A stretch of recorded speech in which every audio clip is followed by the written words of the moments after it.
Good morning, everyone. Be greeted in a wonderful name of Jesus on this blessed Friday morning. And thank you so much for allowing me to bring a word for you today. Today, I want to talk to you about why is rest so important. Child of God, we all need rest, right? We can't just continue 24/7. I mean, we are not robots. We are human beings. And our bodies get tired. Even our spirit get tired. So we need to come to a place where we just relax, where we are just refreshed and recharged for what lies ahead again. In this long weekend that is ahead of us and the short week, what are we going to do?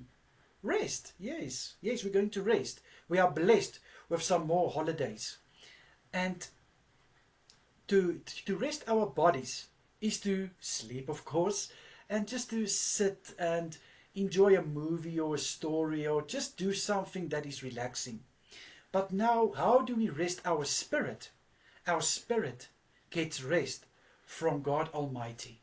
Spending time in God's presence, spending time in prayer, and allowing God to fill you with His perfect peace, with His calmness and tranquility. I mean, God gives us the invitation in Matthew 11, verse 28. Come to me, all of you who are weary and burdened, and I will give you rest. I mean, if God didn't mean it, why would He say that? I mean, just because He can? Definitely not, my brother and sister. God is placing this invitation for all of us because He wants us to have rest. He wants us to be refreshed and strengthened. So I want to encourage you, make a point in this time that we have some extra days, holidays, and come to God. Lay down at His feet and let Him strengthen you.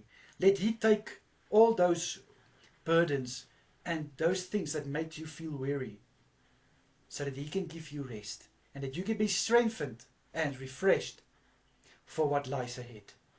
Let me pray for us. Father, I pray in Jesus' mighty name. I pray that you will please fill us in this holidays, Father, with new strength. I pray that our spirit, Father, will be filled, Father, with calmness so that it can spill over to our bodies. Father, I pray for those, especially who doesn't have this privilege of holidays. I pray, Father, to touch them so that they will also have their time of refreshment and also their time to rest and be strengthened. Please, my Lord, thank you for your invitation. We gladly take it with both hands in Jesus' mighty name. Amen and amen.